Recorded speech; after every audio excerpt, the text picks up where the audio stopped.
Hello everyone. तो यार ये ग्रेविटेशन का हमारा फोर्थ पार्ट है। इससे पहले मैं 3 पार्ट बना चुका हूँ यार। ये लास्ट पार्ट होगा ग्रेविटेशन का। इसके बाद यार केप्लर्स लॉ आता है, तो केप्लर्स लॉ का एक अलग से वीडियो बना हुआ है यार, ठीक है। अब यार पिछले वीडियो में पार्ट 3 में मतलब हम लोगों ने एस्केप वेलोसिटी और ऑर्बिटल वेलोसिटी तक पढ़ लिया था। ऑर्बिटल वेलोसिटी उसमें लास्ट टॉपिक था। एंड यार ऑर्बिटल वेलोसिटी जो होती है वो स्क्वायर रूट 2 GM/r होती है, ठीक है। उसमें जो आर होता है वो स्मॉल आर होता है। स्मॉल आर यानी कि अर्थ के सेंटर से कितने डिस्टेंस दूर जो सैटेलाइट है वो ऑर्बिट कर रही है अर्थ की। तो वो स्मॉल आर जो होता है, जैसे इस फिगर में भी आप देख सकते हो, यहाँ पे देखो स्मॉल आर क्या है। अर्थ के सेंटर से कितने डिस्टेंस दूर जो सैटेलाइट है वो अर्थ के अराउंड घूम रही है। Basically orbit of the satellite in which it rotates around the earth, ठीक है। और कैपिटल आर जो है वो अर्थ का रेडियस है। तो यार क्या होता है उसमें, हम लोगों ने ऑर्बिटल वेलोसिटी पढ़ी थी, square root 2 GM/, small r था उसमें, ठीक है। यही स्मॉल आर जो कि अर्थ के सेंटर से डिस्टेंस होता है उस ऑर्बिटल का, उस ऑर्बिट का जिसमें कि सैटेलाइट घूम रही होती है, रिवॉल्व कर रही होती है, ठीक है।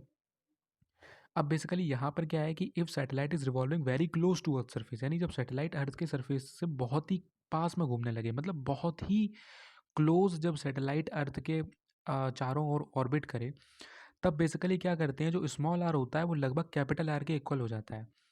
यानी कि जो भी डिस्टेंस होगा, यानी जो भी डिस्टेंस होगा जिस ऑर्बिट में सैटेलाइट रोटेट कर रही है, वो लगभग लगभग अर्थ के रेडियस जितना ही दूर हो जाता है, क्योंकि सैटेलाइट बहुत क्लोज है, बहुत क्लोज है, अर्थ के बहुत पास घूम रही है। तो उस स्मॉल आर की जगह हम लोग अर्थ का ही रेडियस कैपिटल आर यूज़ कर लेते हैं। और आप जानते हो कि जीएम की जगह हम जी आर स्क्वायर लिख सकते हैं, because small g equals to GM/r square, जो स्मॉल जी की वैल्यू होती है, जी की वैल्यू। तो जीएम की जगह हमने जी आर स्क्वायर डाला, आर स्क्वायर से आर ये मर गया। तो बेसिकली हमारे पास यहाँ पर स्क्वायर रूट जी आर जो है वो निकल आती है ऑर्बिटल वेलोसिटी, अगर अगर सैटेलाइट बहुत ही ज़्यादा क्लोज घूम रही होती है अर्थ के सरफेस से। और बेसिकली इसकी जो स्पीड है वो 7.9 किलोमीटर पर सेकंड आती है। और एस्केप वेलोसिटी तो आप लोग जानते हो, इसका रूट 2 GR होती है, इस तरह से निकाल सकते हो, वो भी कट्टा पिट्टी खेल के। वो 11.2 किलोमीटर पर सेकंड होती है। पिछले वीडियो में हम लोगों ने एस्केप वेलोसिटी और ऑर्बिटल वेलोसिटी के बारे में बात की। इस बार में जब हमने बात करी जब सैटेलाइट बहुत पास में घूम रही हो, ठीक है यार। अब बात आती है time period of revolution of satellite. अब जैसे जो सैटेलाइट है वो अर्थ के अराउंड ऑर्बिट करती है, ठीक है, घूमती है। तो बेसिकली यहाँ पर हम मानते हैं कि यार जो सैटेलाइट है वो V0 स्पीड से घूम रही है, ठीक है।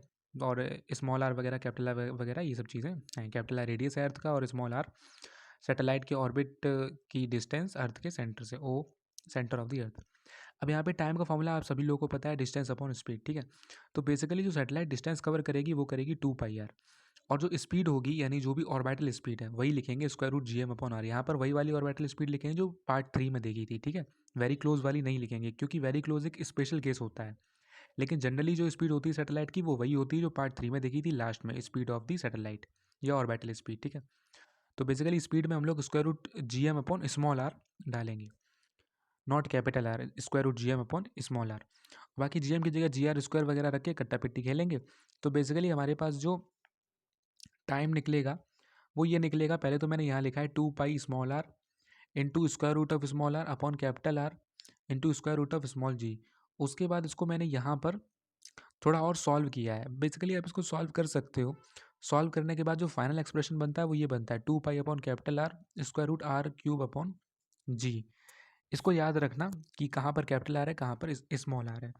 अब यार इसमें एक चीज़ ध्यान से देखो, 2π कैपिटल आर, और बात करें अगर स्मॉल जी की भी, तो 2π तो कांस्टेंट है ही, कैपिटल आर अर्थ का रेडियस है, ठीक है, और स्मॉल जी जो भी जी की वैल्यू अर्थ पे है वो, मतलब ये सारी चीज़ें अर्थ के रेस्पेक्ट में, अर्थ के रेस्पेक्ट में अगर बात करें तो ये सब चीज़ें कांस्टेंट रहेंगी। तो बेसिकली जो टी है वो डायरेक्टली प्रोपोर्शनल है स्मॉल आर क्यूब के स्क्वायर रूट के, मतलब T is directly proportional to square root of small are cube. ऐसा क्यों? क्योंकि स्मॉल आर का डिस्टेंस हो सकता है बदल जाए, ठीक है ना, क्योंकि ऑर्बिट, जिस ऑर्बिटल में सैटेलाइट घूम रही है उस ऑर्बिटल का डिस्टेंस अर्थ के सेंटर से चेंज होता रहता है या फिर हो सकता है। तो ये एक वेरिएबल चीज़ है। बाकी 2π कैपिटल आर जी ये सारी चीज़ें सेम होती हैं अर्थ के लिए, क्योंकि रेडियस तो कभी बदलेगा नहीं, अर्थ का जो है वही रहेगा। स्मॉल जी की वैल्यू भी कभी नहीं बदलेगी, और 2π तो सेम है ही। तो खुद सोच के देखो यार, सिंपल सी चीज़ है। तो जो बेसिकली स्मॉल आर क्यूब है वो बदल सकता है, यानी कि जो टी है वो डायरेक्टली प्रोपोर्शनल होगी square root of small are cube के। जब आप दोनों तरफ स्क्वायरिंग करोगे तो T square is directly proportional to r cube. दोनों तरफ स्क्वायरिंग करोगे तो स्मॉल आर क्यूब का स्क्वायर रूट हट जाएगा और केवल स्मॉल आर क्यूब हो जाएगा। यहाँ पे ध्यान से देखो, ये केपलर्स का थर्ड लॉ है, देखा?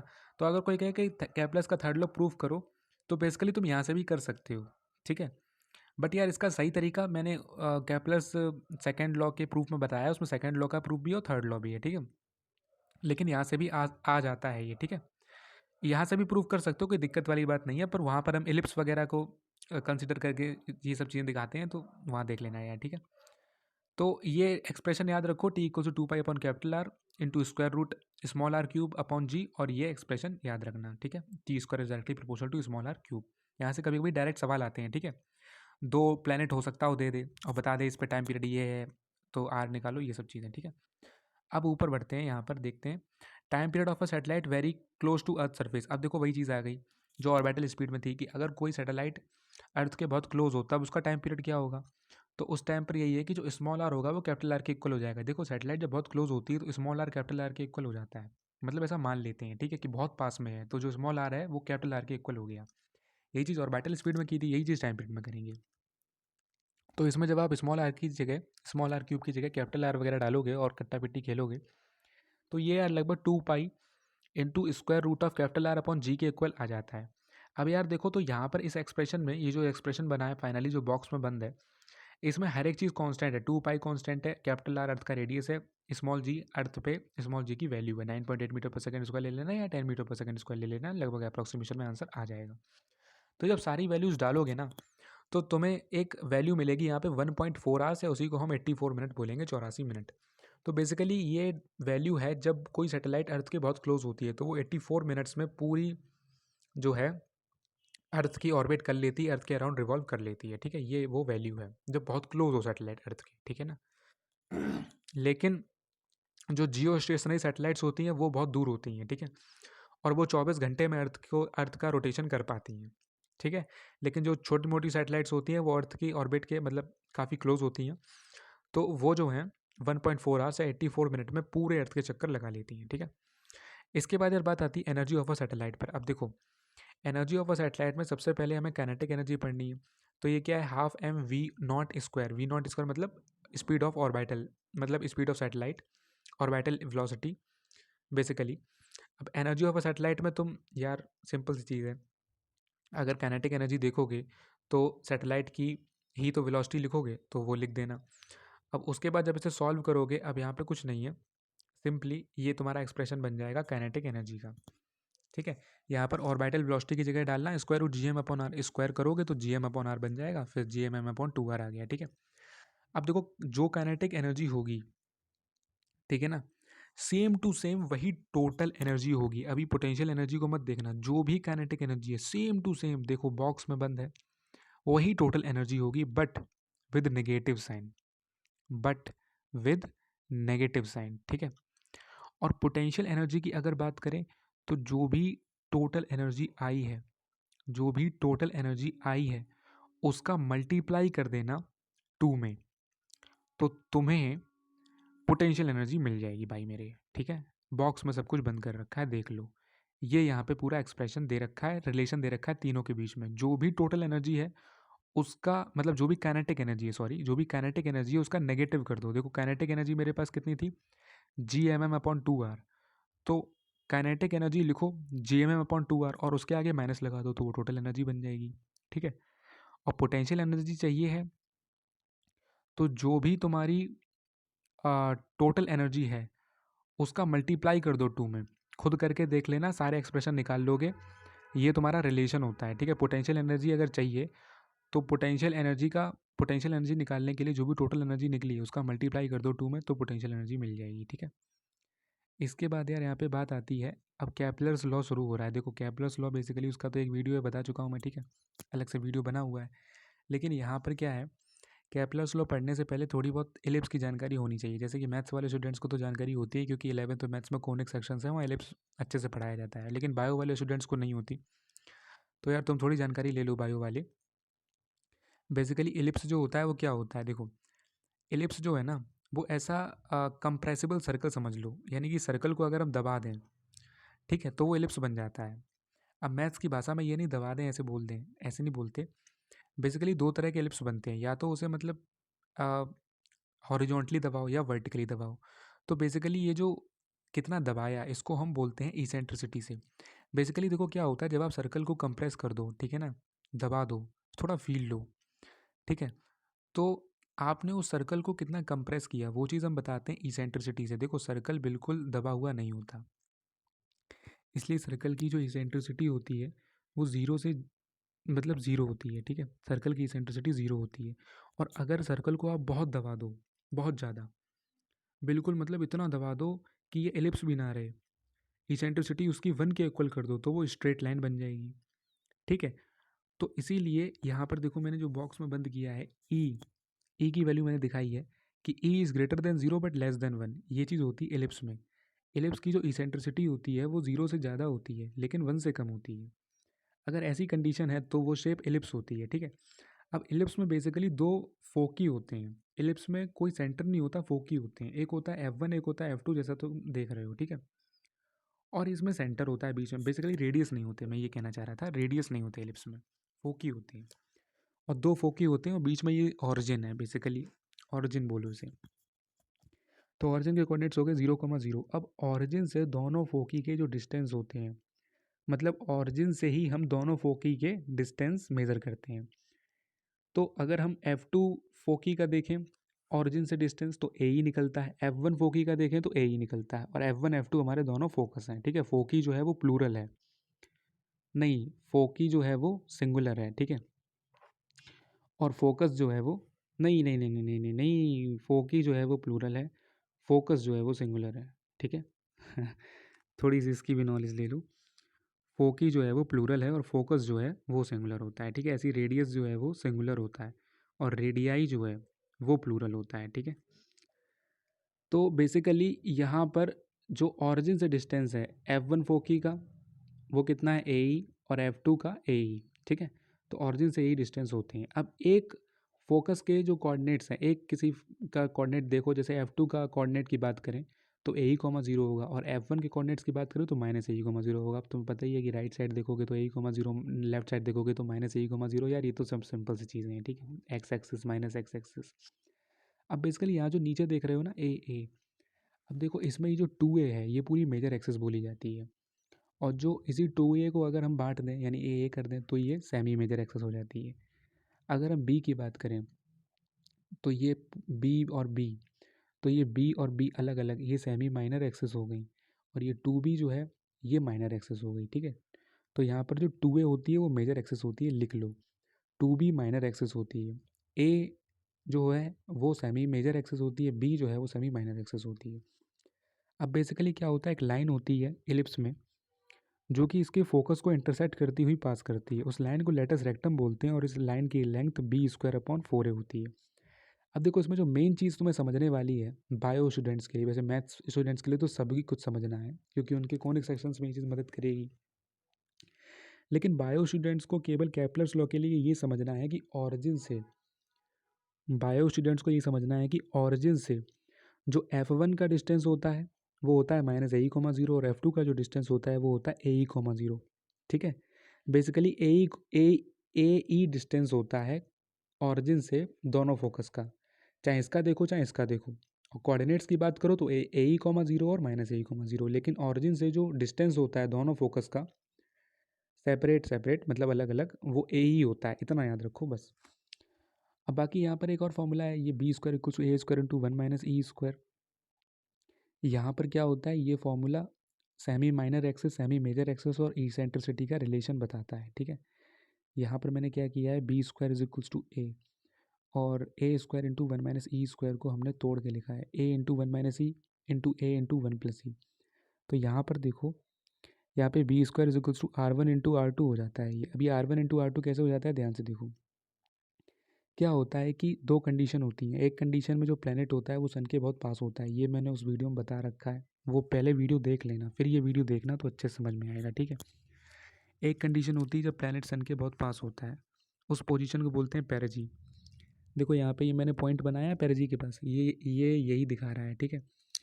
और एक पॉइंट होता है जो कि सन से बहुत दूर होता है, मतलब एक पॉइंट पर प्लैनेट सन से काफ़ी दूर चला जाता है। तो जब प्लैनेट सन के बहुत करीब होता है उस डिस्टेंस को हम R1 बोलते हैं। यानी जब प्लैनेट और सन के बीच में सबसे पास वाला डिस्टेंस होता है उसको हम R1 बोलते हैं, और जब प्लैनेट और सन के बीच का सबसे दूर वाला डिस्टेंस होता है उसको हम R2 बोलते हैं। बेसिकली R1 जो है वो डिस्टेंस है प्लैनेट और सन के बीच का जब प्लैनेट सन से बहुत करीब है, और जो R2 है वो भी डिस्टेंस है प्लैनेट और सन के बीच का, लेकिन वो जब है जब प्लैनेट बहुत दूर है सन से। ठीक है, तो बेसिकली यहाँ पर हम ये भी निकाल सकते हैं कि जब प्लैनेट सन के बहुत पास होगा तब वो कितने डिस्टेंस पे होगा, और जब सन से बहुत दूर होगा तब कितने डिस्टेंस पे होगा। तो अगर हमें R1 निकालना है तो बेसिकली फिगर देखो ध्यान से, हम ए में से ए ई अगर माइनस कर दें तो हम R1 निकाल सकते हैं, और जब R2 निकालना है तब हम ए में ए ई ऐड कर दें तो हम R2 निकाल सकते हैं। ठीक है, फिगर को देखो ध्यान से, सब समझ आएगा। ठीक है, और सब कुछ लिखा हुआ भी है, बस फिगर ध्यान से देखो, समझना तुम्हें ये, समझाना मुझे, ये समझना तुम्हें ये। ठीक है, अब देखो अगर हम R1/R2 का रेशियो देखें, बेसिकली R1/R2 कुछ नहीं है, दो पॉइंट्स हैं। एक पॉइंट है जब सन से बहुत नज़दीक है प्लैनेट, और एक पॉइंट है जब प्लैनेट सन से बहुत दूर है। तो बेसिकली जब नज़दीक है तो ऐसे समझो, जब नज़दीक है प्लैनेट सन से बहुत, तो वो डिस्टेंस क्या होगा, थोड़ा कम होगा। कम होगा यानी माइनस होगा, तो A माइनस ए ई। और जब प्लैनेट सन से बहुत दूर चला गया तो ऐसे समझो कि उस वो डिस्टेंस थोड़ा बड़ा होगा, ज़्यादा होगा। ज़्यादा होगा मतलब कुछ ऐड होगा, कुछ प्लस होगा। अब कुछ नहीं है, आगे हमने ए को कॉमन ले लिया, ब्रैकेट में 1 माइनस ई लिख दिया, नीचे भी ए को कॉमन ले लिया डिनोमिनेटर में, ब्रैकेट में 1 प्लस ई लिख दिया, ए से ए काट दिया, ऊपर कितना आ गया 1 माइनस ई, नीचे कितना आ गया 1 प्लस ई। ये रेशियो कभी कभी डायरेक्ट एमसीक्यूज में आ जाता है। ये रेशियो क्या है, दिस इज़ द रेशियो, किसका रेशियो है कि जब प्लैनेट सन से बहुत पास हो यानी पेरजी पर, और जब प्लैनेट सन से बहुत दूर हो यानी एपोजी पर, वो डिस्टेंस का रेशियो है ये। ठीक है, तो इसको याद रखने में कोई दिक्कत नहीं है। खुद सोचो, जब प्लैनेट सन के बहुत पास होगा यानी डिस्टेंस बहुत कम होगा, कम होगा मतलब कुछ सब्ट्रैक्ट होगा, तो 1 माइनस ई कर दो। याद करने का तरीका है, वैसे मैंने पूरा मैथमेटिकली समझा रखा है। फिगर अच्छे से देखोगे सब समझ आ जाएगा, R1 कैसे आया, R2 कैसे आया।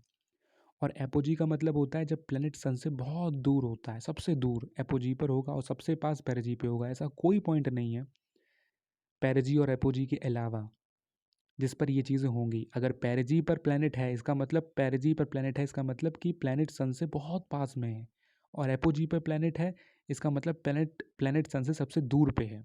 ठीक है, पेरिजी से ज़्यादा पास पे नहीं आ सकता और एपोजी से ज़्यादा दूर नहीं जा सकता। ये मैक्सिमम पॉइंट्स हैं। ठीक है ना, मतलब ये तुम्हें बिल्कुल सटीक जानकारी देंगे। पेरिजी पे होगा प्लैनेट तो सन से सबसे नज़दीक होगा, एपोजी पे होगा सबसे दूर होगा। ठीक है, याद करने का तरीका, पेरिजी मतलब पास, पास, पी से पेरिजी, बस। एपोजी अपने आप याद हो जाएगा, बहुत सिंपल तरीका बता रहा हूँ। तो अब पास में जब होगा तो यानी कि कुछ कम होगा, डिस्टेंस थोड़ा कम होगा। कम का मतलब कुछ सब्ट्रैक्ट होगा, कुछ माइनस होगा, कम है यानी 1 माइनस ई कर दो। और जब प्लैनेट एपोजी पे होगा यानी सन से दूर होगा, कुछ ऐड होगा, कुछ बड़ा होगा यानी 1 प्लस ई कर दो। बहुत सिंपल सी चीज़ है, डायरेक्ट रेशियो याद रखो भाई, डायरेक्ट रेशियो। कुछ समझ नहीं आया ना तो डायरेक्ट रेशियो याद रखो, वैसे समझने के लिए कुछ कोई रॉकेट साइंस नहीं है। ठीक है ना, सिंपल सी चीज़ है। और कैप्लर वो क्या नाम है, वो वाला वीडियो देख लेना, कैप्लर्स थर्ड लॉ वाला, उसमें सेकंड लॉ का प्रूफ भी है और थर्ड लॉ भी है। ठीक है, तो और अच्छे समझ में आ जाएगा। चलिए फिर मिलते हैं अगले वीडियो में। और यार मतलब सारे फॉर्मूलाज हो गए ग्रेविटेशन के, ये समझो तुम, 3 पार्ट में सारे फॉर्मूलाज हो गए। चौथा पार्ट वो कैप्लर सेकंड लॉ का प्रूफ है, और उसमें थोड़ा थर्ड लॉ भी है। बाकी यार सारे पार्ट मतलब सारे फॉर्मूलाज कवर कर लिए अपन ने ग्रेविटेशन के। और यार देखो, मतलब ग्रेविटेशन चैप्टर जो सब लोग बहुत कठिन बताते थे, कुछ नहीं है, बस फॉर्मूला याद कर लो। और भाई कुछ नहीं, डायरेक्ट फॉर्मूला सवाल आ रहे हैं तुम्हें पता, डायरेक्ट फॉर्मूला से। और इस चैप्टर को स्ट्रॉन्ग करो यार, ये इंटरेस्टिंग चैप्टर है। सोचो कैसे हमारी इसरो रॉकेट वगैरह भेजती है स्पेस में, सोचो, जानकारी लो यार स्पेस में। सोचो मतलब क्या हमारे आसपास है, क्या यूनिवर्स में है। अच्छा लगता है इन सब चीज़ों के बारे में जानकारी लेकर के, थोड़ा इंटरेस्ट डेवलप करो। ठीक है ना, ये सब चीज़ें कितनी अच्छी हैं जो हम लोग टीवी वगैरह देखते हैं, सैटेलाइट्स वगैरह लगी हैं। ठीक है ना, सब यही मैकेनिज्म है, ये तो बेसिक है। आप अगर ये सब चीज़ें करोगे आगे जैसे ब्रांच होती है तो उसमें ये सब चीज़ें और डिटेल में बताई जाती हैं। ठीक है ना, एरोनॉटिक्स इंजीनियरिंग जो होती है उसमें सब कुछ डिटेल में ही चीज़ें होती हैं, तो जानने में मज़ा आता है कि भाई हाँ सैटेलाइट वगैरह घूम रही हैं। कितना हम लोग ये सब यूज़ करते हैं, टीवी वगैरह देखते हैं, रेडियो वगैरह सुनते हैं, ये सब इसी से तो पॉसिबल है। तो बेसिक्स है इन सब का, ये तो पता होना ही चाहिए, ठीक है। तो मिलते हैं अगले वीडियो में। Okay bye bye, thank you for watching this video.